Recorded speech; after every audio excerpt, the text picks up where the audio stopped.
But at the end of the day, I know this film. তুফানের বন্ধু যখন villain, আসলে বন্ধুটিকে বিস্তারিত জানতে হলে ভিডিওটি না টেনে সম্পূর্ণই দেখুন। বর্তমান সময়ের অন্যতম আলোচিত তরুণ নির্মাতা রায়হান রাফি ইতিমধ্যে বেশ কয়েকটি চলচ্চিত্র দিয়ে দর্শকদের আস্থার প্রতীক হয়ে উঠেছে। এবার এই নির্মাতা ঢাকায় চলচ্চিত্রের নাম্বার 1 শাকিব খানকে নিয়ে নির্মাণ করছেন নতুন চলচ্চিত্র তুফান। ছবিটি ঘোষণা দেওয়ার পর থেকেই সিনেমাটি নিয়ে চলছে তুমুল আলোচনা। সিনেমা সংশ্লিষ্টরা গোপন ডাকছেন এর অভিনয় শিল্পীদের নামেও।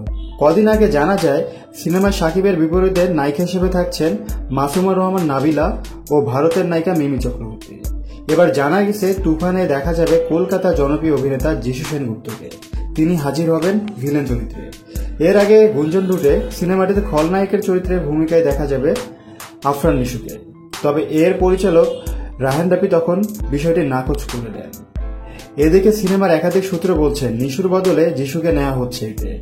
তবে বিষয়টি নিয়ে নিশ্চুপ আছে নির্মাতা থেকে শুরু করে প্রযোজনা প্রতিষ্ঠানের সবাই।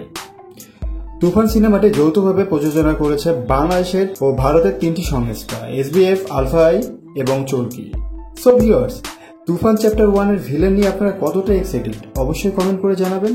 এরকম নিত্য নতুন আপডেট পেতে আমাদের চ্যানেলটি সাবস্ক্রাইব করে সঙ্গেই থাকবেন।